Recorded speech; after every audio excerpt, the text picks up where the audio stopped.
यहाँ के जो 32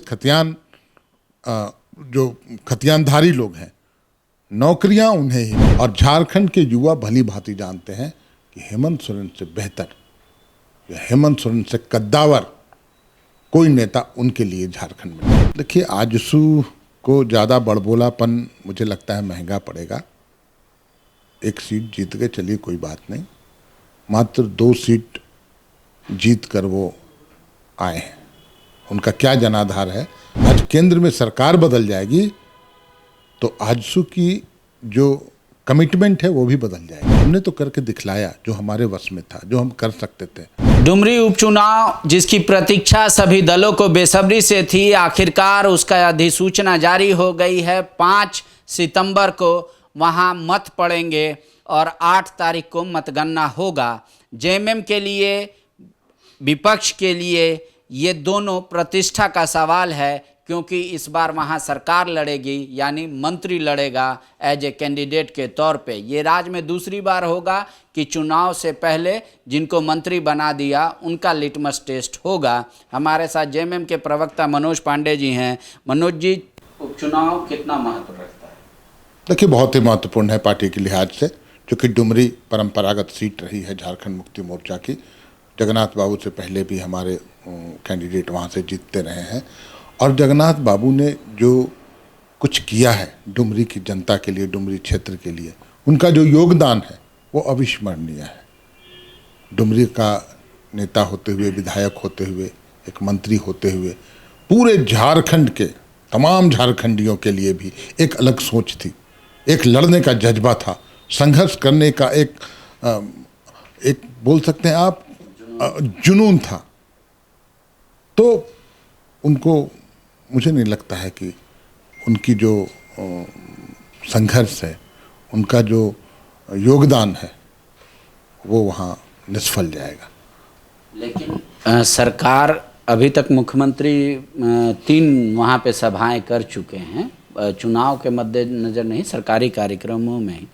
लेकिन वो बार बार इस पीड़ा को दर्शा रहे हैं कि वो नौकरी चाहकर भी नहीं दे पा रहे हैं, और ये एक बड़ा मुद्दा है। वहाँ पे आप देखे होंगे जयराम महतो, ये तमाम लोग युवा विरोध में हैं। तो ऐसे में आपका लगता है कि रास्ता कठिन है? नहीं, देखिए, अब युवा भली भांति समझ चुके हैं।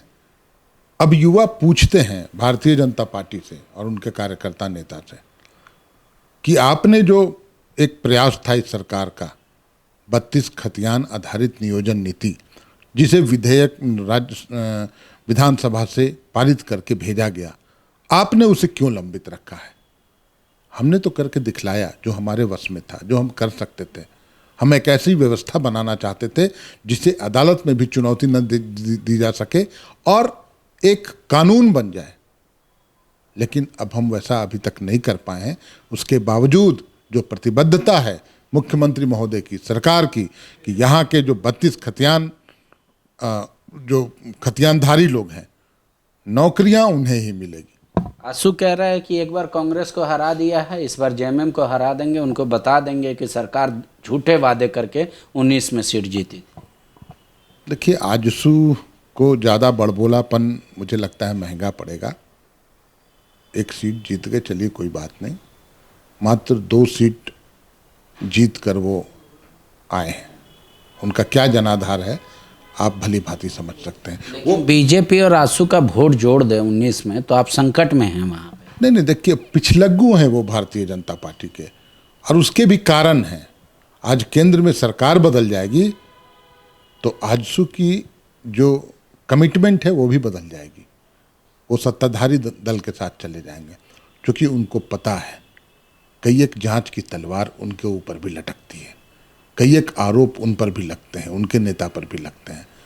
तो वो झारखंड के प्रति कोई प्रतिबद्धता उन लोगों की नहीं है, और झारखंड के युवा भली भांति जानते हैं कि हेमंत सोरेन से बेहतर या हेमंत सोरेन से कद्दावर कोई नेता उनके लिए झारखंड में नहीं है। आपके कार्यकारी अध्यक्ष को तो ये लगा कि वहाँ टफ है सीट, इसी लिहाज से तो पहले मंत्री बना दिया, नहीं तो वो कहते कि पहले विधायक हम जिता के लाएंगे फिर मंत्री बनाएंगे।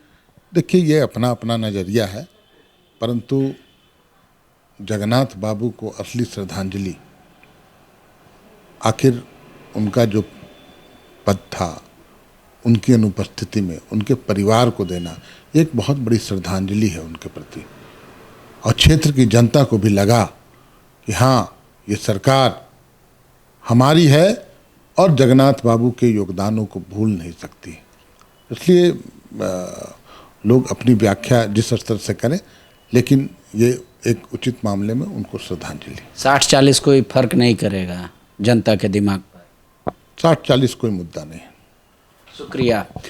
तो पार्टी का मानना है कि परंपरागत सीट है डुमरी, जगन्नाथ बाबू को श्रद्धांजलि देते हुए सरकार ने फैसला लिया मंत्री बनाने का, लेकिन वहाँ पे लड़ाई किसी से नहीं है, एक तरफा जीत की ओर बढ़ रही है जेएमएम। लिहाजा जो भी बाकी विपक्ष है वो दूसरे नंबर के लिए लड़ाई कर रहे हैं। शुक्रिया। बायोम जो है मेडिकल प्रिपरेशन का एकमात्र संस्थान, जहां है complete digital classrooms, video lectures, student tracking system, library facility and 100% result oriented rankers batch. Biome Hinoo एवं नगरा टोली, Ranchi.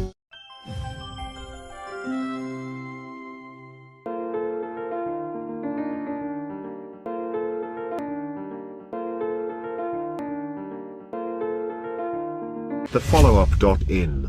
Like, share, and subscribe. www.thefollowup.in